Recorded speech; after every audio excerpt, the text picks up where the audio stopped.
आत्मदेव जी के दो संतान धुंधकारी और गोकर्ण। गोकर्ण जी ने आके समझाया, पिताजी आप पुत्र भाई धुंधकारी के लिए इतना व्यथित क्यों हैं? पिताजी ये संसार के जितने भी संबंध हैं ये सारे संबंध नश्वर हैं।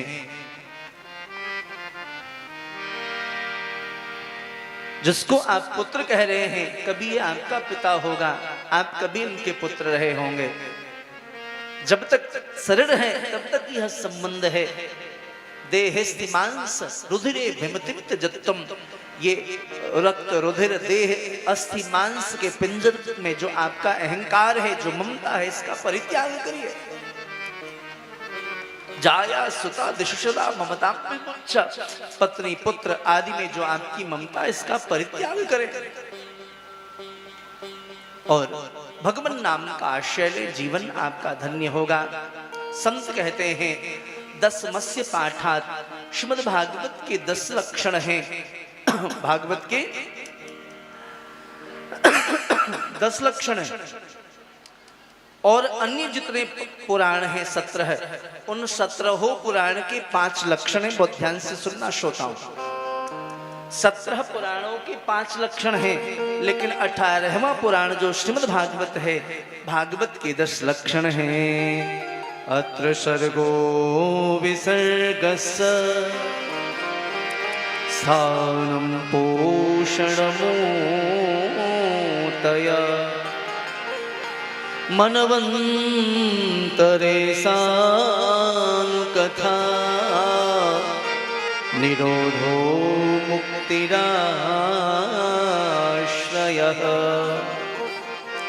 भागवत जी के 10 लक्षण हैं। सर्ग, विसर्ग, स्थान, पोषण, ऊति, मनवंतर कथा, निरोध, मुक्ति और आश्रय, ये भागवत के 10 लक्षण हैं।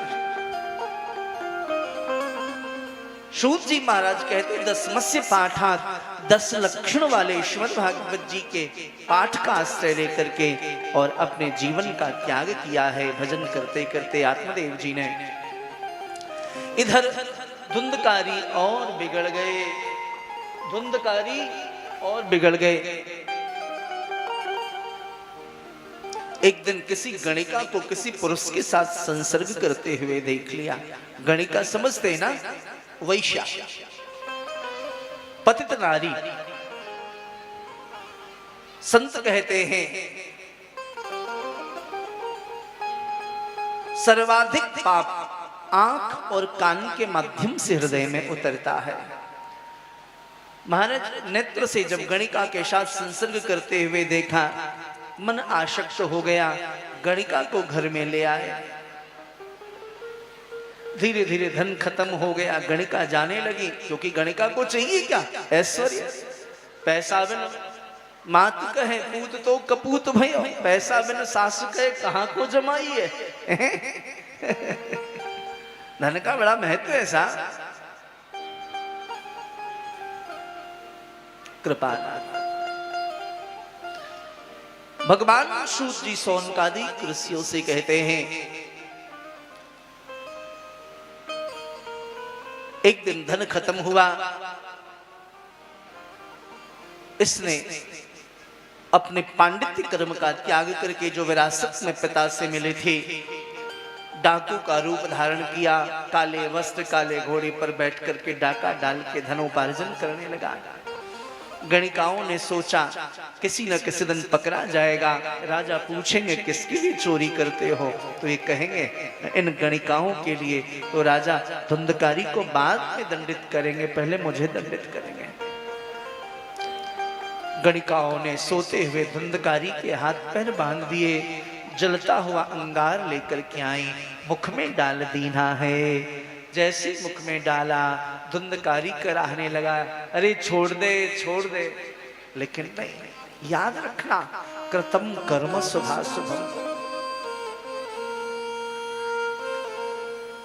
कर्म का फल जीव को अवश्य भोगना पड़ता है। जैसा कर्म करोगे वैसा फल भोगना पड़ेगा। इसलिए हम अपने जीवन में अपने कर्मों के ऊपर सदैव ध्यान रखें कि हमारे द्वारा मन से, वचन से, कर्म से कोई ऐसा कर्म न बन जाए जाने अनजाने में। हा?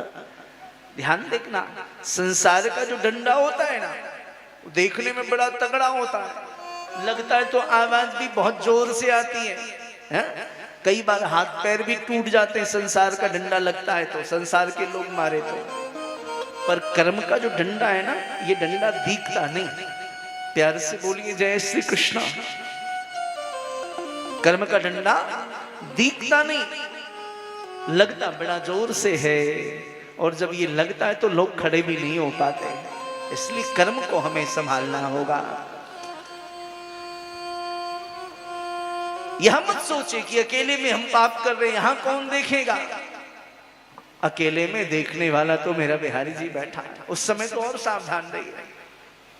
जिसका एकांत सुधर गया उसका जीवन सुधर गया, जिसका एकांत बिगड़ गया उसका जीवन बिगड़ गया। भगवान सूत जी सौनकादिक ऋषियों से कहते हैं, महाराज ज्ञात हुआ गोकर्ण जी को, गोकर्ण जी ने जहां जहां तीर्थों में जाते पिंडदान करते, भ्रमण करते करते एक दिन अपने गांव में आए, रात्रि को कक्ष में शयन किया, गांव में किसी को बताया भी नहीं। क्यों? सबको ज्ञात है गोकर्ण बड़े विद्वान संत हैं, त्यागी संत हैं, गांव वाले सेवा में लग जाएंगे, इसलिए महाराज किसी को बताया नहीं, चुपचाप घर में चले गए। देखो, कोई जीवन में, घर में, गांव में संत आवे, ब्राह्मण आए, कोई सदकर्म हो, शुभ कर्म हो, तो वहां ये मत विचार करना हमें तो कहा ही नहीं कुछ सेवा करने के लिए, तो हम क्यों करें। मेरे गुरुदेव कहा करते हैं, भैया सेवा का अधिकार जीवन में दिया नहीं लिया जाता है। प्यार से बोलिए जय श्री कृष्ण। सेवा का अधिकार दिया नहीं लिया जाता है। आप सेवा का अधिकार ढूंढ के लो। यहां कथा हो रही है, एक ऐसे परीक्षित कथा का आयोजन कर रहे हैं जिनके परिवार में ठाकुर जी उनके सर्वस्व हैं, लेकिन ये आयोजन विवाह से बढ़ करके, तो आप स्वयं ढूंढिए क्या सेवा हो सकती है। तन से, मन से, जो भी। यहाँ पर मैं पहली बार मेरा आना हुआ, यहाँ के बहुत सारे विषयों से मैं परिचित नहीं हूँ, धीरे धीरे परिचय होगा तो और बताऊंगा। लेकिन जहां भी आपको सेवा का अवसर मिले अधिकार के साथ उसको लीजिए। सेवा ही परमो धर्म, सेवा से बड़ा कोई धर्म नहीं जीवन में। भगवान सूत जी सौनकादिक ऋषियों से कहते हैं, प्रातः रात्रि में सो रहे थे, उसी समय तरह तरह की आवाज आने लगी। हाथ में जल लेकर के छींटा मारा, जैसे ही छींटा मारा है उसी समय धुंधकारी प्रकट हो गए। क्या नाम है तुम्हारा, क्या परिचय? इन्होंने अपना परिचय दिया, अहम भ्राता त्वदीयोस्मि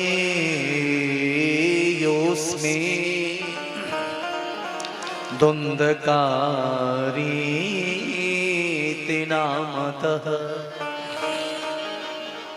स्वकीयेनैव दोषेण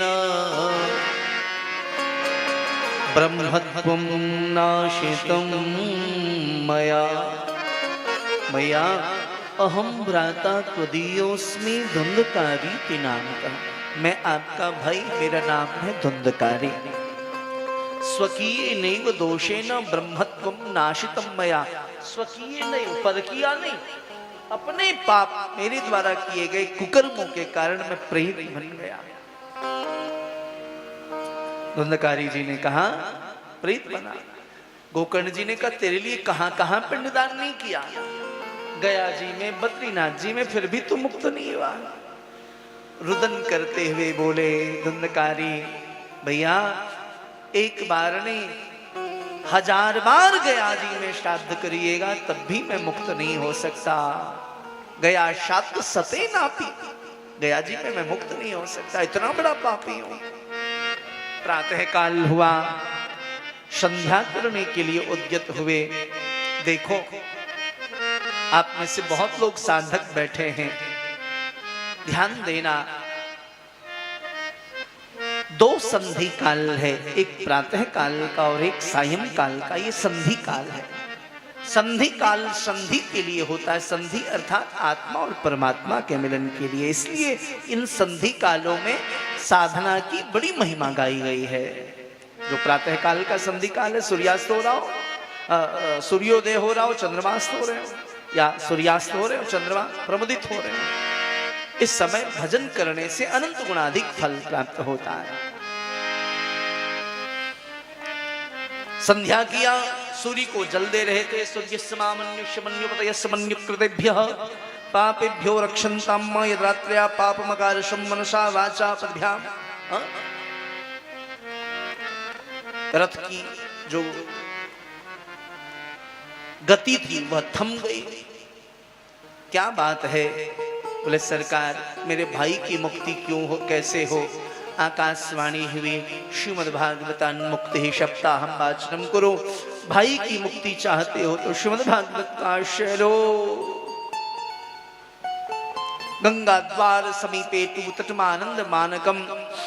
आनंदवन नाम करके, आनंदवन नामक स्थान पर गंगा के तट पर सुंदर व्यासपीठ लगाई गई। व्यासपीठ लगाने के पश्चात जितने भी संत हैं सबको सूचित किया गया। भृगुर्वसी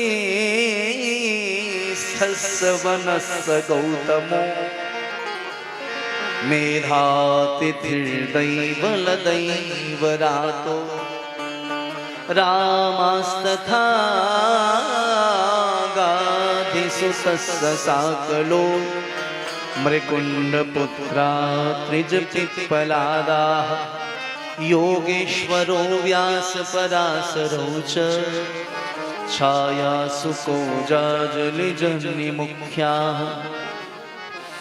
सर्वेप्यमे मुनिगणाः सह पुत्र शिष्याः स्वस्तिक भैरायुरतिक प्रणयेन युक्ताः। सूचना दी, बड़े बड़े संत चल करके कथा में पधारे हैं। इन संतों के नाम को सुन करके जीवन कृतकृत्य हो जाता है। भृगु, वशिष्ठ, अत्रि, च्यवन, मेधातिथि सारे महापुरुष पधारे। कोई यज्ञ कर रहा है, कोई जप कर रहा है, कोई तप कर रहा है। महाराज सब छोड़ करके सत्संग करने के लिए पधारे हैं। एक सप्तग्रंथी की बांस लगाई गई। धुंधकारी जी को उसमें आवाहित किया गया। कथा प्रारंभ हुई। प्रथम दिवस की कथा संपन्न हुई। पहला गांठ फट गया। ऐसा करके 7वें दिन की कथा संपन्न हुई। 7वां गांठ फट गया और उसमें से सुंदर पीतांबर धारण करके एक देव पुरुष प्रकट हुए। आकर के उन्होंने श्रीमद् भागवत जी को प्रणाम किया है, भागवत जी की परिक्रमा कीनी है। महाराज व्यास भगवान ने कहा भैया रुको रुको। बोले नहीं सरकार, मेरे लिए विमान आया है, मैं तो वैकुंठ जा रहा हूँ। बोले रुको जरा, बताओ तो सही तुम्हारा परिचय क्या है, कौन हो तुम? उस पुरुष ने अपना परिचय दिया। सरकार, आपका भाई धुंधकारी, आप धुंधकारी हो, ये स्वरूप तुम्हारा पार्षदों वाला। बोले सब भागवत जी की कृपा का परिणाम है। भागवत कल्प वृक्ष है। देखो, आप भागवत को साधारण ग्रंथ मत समझना, हल्के में मत लेना। यदि अधिकारी वक्ता मिल जाए, अधिकारी श्रोता मिल जाए और उस अवस्था में यदि कोई एक संकल्प लेकर के व्यक्ति बैठ करके 7 दिन कथा श्रवण करें और वो संकल्प पूर्ण न हो, ऐसा हो ही नहीं सकता। आप परीक्षा लेना चाहते हो, कभी देवों की परीक्षा नहीं लेनी चाहिए, लेकिन भागवत की महिमा जानना चाहते हो तो मैं आज से आपको निवेदन कर दूं, पता नहीं पूर्व में आपने प्रयोग किया है कि नहीं। कोई एक संकल्प लेकर के, आज प्रथम दिवस से कोई एक संकल्प लेकर के श्रद्धा के साथ विधिपूर्वक आप कथा श्रवण करना प्रारंभ करो। 7वें दिन होते होते आपको प्रतीत होने लगेगा आपके संकल्प की पूर्ति आरंभ हो चुकी है।